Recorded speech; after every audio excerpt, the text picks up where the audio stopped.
Hey everyone, we are back. I am Jovi Marie, and we are living through the lens with founder Delores King. And we were going through a little bit about a day in the life of breast cancer survivor. Um, and I think it's okay to go ahead and do the disclaimer one more time. I know that we had some technical difficulties, so I do apologize ahead of time. Um, but the disclaimer is this live is based on personal experiences. We are not medical professionals, and the content shared is not medical advice. Please talk to your doctor for any medical concerns. Trigger warnings. I do want to touch base on that. We both do. This live may include emotional topics like breast cancer, trauma, loss. Please take care of yourself and step away if needed. And we were talking a little bit about what happens after medical treatment ends. And I know that Dolores was going a little bit in detail and sharing her points on. My So recent experience, yes. yes, so I know you had left off a little bit, and you were talking about some pictures that did cause a little bit of trauma. Um, Yeah. And the trauma, we can go into detail if you want to, or if you don't and you don't feel like it, that's fine as well. Well, Um, Jovi, I just want to give a little bit. I don't know if new people have signed on, but I just want to go step back a little and just talk about, like we said earlier, the topic is when the treatment ends, the medical treatment ends, and survivorship begins, and that's the cusp of it all. But I was talking to you guys about some of the things that we endure when the treatment ends. So I just want to give you a little synopsis or a little summary of what I talked about earlier. Again, this subject, some of you may have to push away, and that's okay. So just keep that in mind. Your well being and your emotional health means the world to us, especially here. So after the treatment for me ended, I talked about how things went. People are expecting you to come back and bounce back and be okay, and you're not okay. You may look like you haven't been through anything. That saying, we don't look like what we've been through. We don't look like it, but we feel every second of it. So after the chemo is done and the scans are clear, we think we should be all right. But the truth is, this is a different kind of journey that you're starting to begin. And this is called survivorship. The medical treatment stops. You don't feel like yourself. Your body hurt. You're exhausted. Your mind is foggy. And there is that fear that lingers in the background. Emotionally, I felt lost. I didn't recognize who I was anymore. So therefore, I'm grieving the person that I was before cancer had entered my life. And now I have to figure out, who am I? Who is this new person? Who's looking back at me in the mirror? And that can be very emotional. right.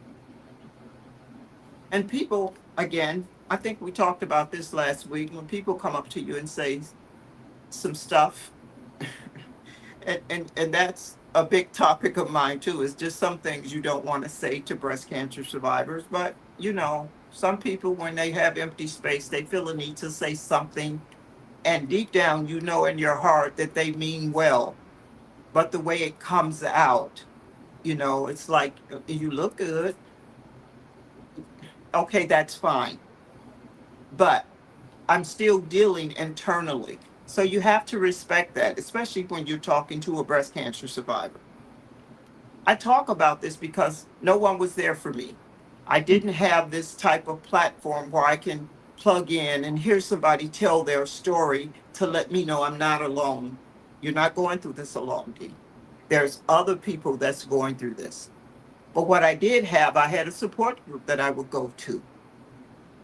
That gave me some self confidence. It helped me build myself to where I'm at today.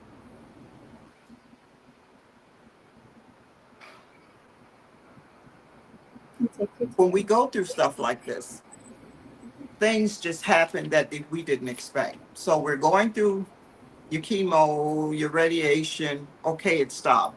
So now you go ring the bell. You say, "This is my last appointment," and you walk out. The question is now, what do you do? You can't go to work. Bills are piling up. What do you do? Right. There are resources out here for, breast cancer survivors and things like that. So we need to tap into that as well. But right now, I just want to give you a synopsis of what it's really like to be a survivor. The silence is the biggest thing for me. All of it was big, but the silence was just really loud. It was loud. The reason why it was loud is because nobody talks about this. Nobody talks about treatment. Nobody talks about the space between surviving and just trying to live again. And we think once we go through the chemo, the radiation, and whatever, we can get back to living. Nah, you will never be the same. This is going to touch you emotionally, it's going to touch you spiritually, and physically, it's what we all see. And that's what most breast cancer survivors talk about, the physical aspect, but not the emotional or the spiritual aspect of this. But the silence. I decided to speak up and put myself out there because I want to be the change that I talk about. I want to be the change for that community, or for our community, I should say. Living through the lens helps me share my truth. When I created this organization, I was, I can't say down on my luck. I guess it wasn't down on your luck. I was feeling hmm, lonely. Okay. Uh, the anxiety, my confidence was just in the toilet. I didn't want to be seen or heard from for that matter. And Mm-hmm. so today I have an organization that people that looks like me can have a platform where they can go to, ask questions. If you have any questions, please feel free to put them in the comments. If you're not ready to do that, that's fine too. If you want to go anonymous, like Jovi said earlier, do that. But if you have any questions, this is the platform to do that. And this is why we are here, because we want you to know that you are not alone. You're not alone on this journey. And I know we feel alone, but you are not alone. It's hundreds, even thousands of us that's going through this. Oh yeah. I call it a situation. And that's the best way I can put it because I don't, never mind. But either way, we are all going through this together. Mm-hmm. So none of us are fighting alone. We may feel like we're fighting alone, and you may not have that support system that you want, and that's okay. God put people in your life when you don't even know you need them. Right. He will put them in your life. And Jovi is that person he put in my path. I didn't I didn't even know I needed her. I know I needed something. And then here she walks, come to my household. She sit down and automatically things start to happen. So you're not alone. And the people that sometimes that you see that's quiet, I know I can be quiet sometimes. And when I'm out, you guys see me out, I seem like I'm upbeat. I'm really a quiet person and I really love my space. And this organization is what gets me going, gets me talking. I just want us to start the conversation. That, Jovi? well, thank you so much for saying that. But I see your vision, um, and I know that there's a lot of people out there that do need that help, and that platform where you can feel that you are being heard, and some people need to talk about it, and it's Yes. not easy, and sometimes they just have to be able to see someone else talk about the situation so they can feel comfortable, and also come out and ask questions, right? You Um, know, what you say is true. It's very true. But I know for me, it took me a while to come out and just say what I was feeling, right, what was hurting me, how I felt, and I sometimes your emotions get you more than anything. After all the physical and all this other stuff and the chemo, and when the emotions set in, your emotion carry you to places that you never thought you would be. right, Your emotions is what's transforms you. Your emotions is what have you asking questions. Your emotion is what's going to change you. yeah, So just keep talking. Silence, we don't hear in silence. We right, hear when we all talk about it, when we speak up, when we advocate for each other. Some of us out here can't advocate for themselves. And so we have to be that mouthpiece until they're able. So if you know anybody that's going through anything, it doesn't have to be breast cancer. Challenges are challenges. And even though it's a different challenge, the emotional breakthrough is still the same. exactly. Absolutely. So we did want to put this out there. If you for next the next segment, which will be August 7th, it's going to be at 4:30 p.m. Pacific time, 6:30 p.m. Central time, and 7:30 p.m. Eastern time. Um, please send some comments. And what are two questions that you have, Dolores, that you want the audience to think about for the next segment?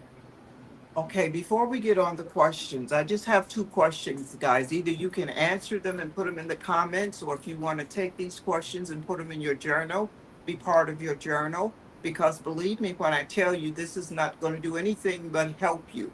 You start to understand, you start to look at yourself different, and you may come up and just say, hey, I'm ready. If she can do it, I can do it. And I know if I can do it, anybody can do it. Yeah. God, I was quiet for 3 years and now you can't shut me up. So just believe what I'm saying here.